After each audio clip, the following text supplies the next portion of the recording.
Republican Senator John Barrasso of Wyoming is the chairman of the Republican Policy Committee, and great to see you.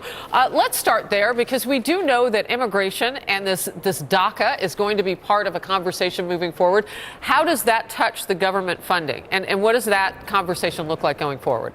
Well, thanks for having me. Happy New Year, Harris. Thank you. It is important that we absolutely fund the government. The funding goes through January 19th. The Democrats are making DACA part of that discussion, and the president is involved with bipartisan discussions to deal with that issue. Clearly, my focus is, if they're going along those lines, is that we need to have border security, we need to have enforcement, we need to end chain migration. And to me, border security means infrastructure, it means manpower that we need at there, and then we need the technology to make sure that we have the kind of surveillance that's necessary.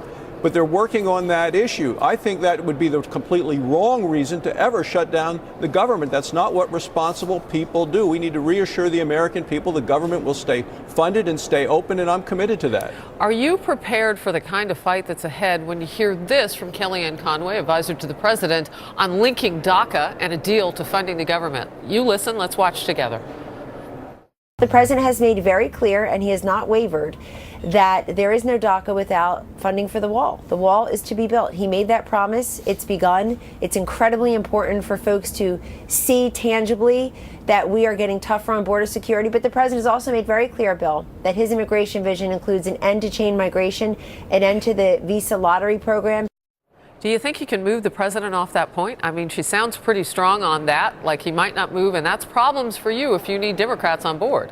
Well, number one, I agree with the president. I agree with what Kellyanne has said there about ending chain migration, about enforcement, about border security and the funding for those sorts of things. And, you know, the president has given us until March to deal with this, but we're ready to act now if there's something the president agrees to sign, and he's working with a bipartisan group to do that.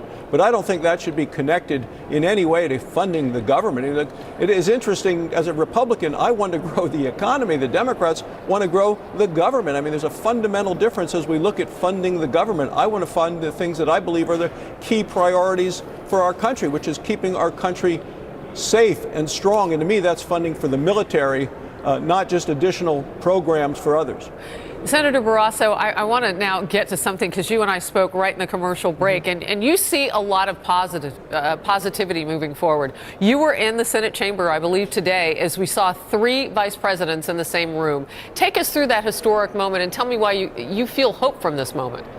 Well, number one, I feel hope from coming back from Wyoming over Christmas, where people are so optimistic and upbeat as a result of tax relief, tax reduction, keeping more of their hard-earned money in a strong and healthy economy that's continuing to grow stronger. But today in the Senate chamber, as 2 new senators were sworn in, Fritz Mondale, former vice president, was there, Joe Biden, former vice president, and then Mike Pence, who did the actual ceremony. So there was a camaraderie and a reflection on the fact that we need to work together to get things done. I chair the committee that oversees the environment and public works. Public works is infrastructure.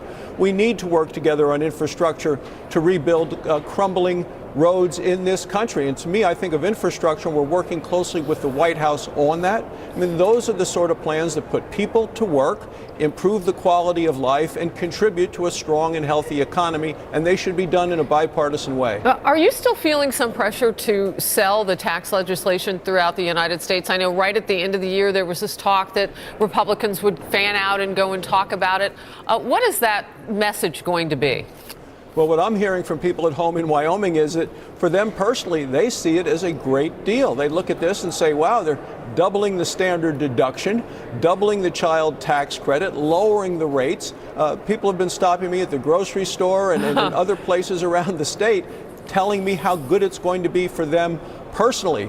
They're selling their neighbors on it and say, do the math. See, look at this. It will be good for you, too. Do you have companies in your state that you know of that will also be giving bonuses? I'm sure you're seeing the uptick in companies across the country that are saying we're able to give some back to our employees based on the huge corporate tax cut that they got. What are you seeing in your state of Wyoming? We're seeing additional hiring going on in the state as a result also of the regulatory relief that we've gotten under President Trump, making it easier to create jobs, making it easier to use the resources that we have. So much of our state is energy related, and with President Trump talking about energy dominance on behalf of the United States, I mean, that's good for the American economy. It's certainly good for my home state of Wyoming. You know, I press in on that point because I remember at the end of the year, House Speaker Paul Ryan in the other chamber, of course, said that he didn't feel like the messaging was getting out for people to know exactly where the benefits were coming and to get those personal stories. And now is an opportunity at the beginning of the year because those paychecks are going to start to come in what, about 4 or 5 weeks?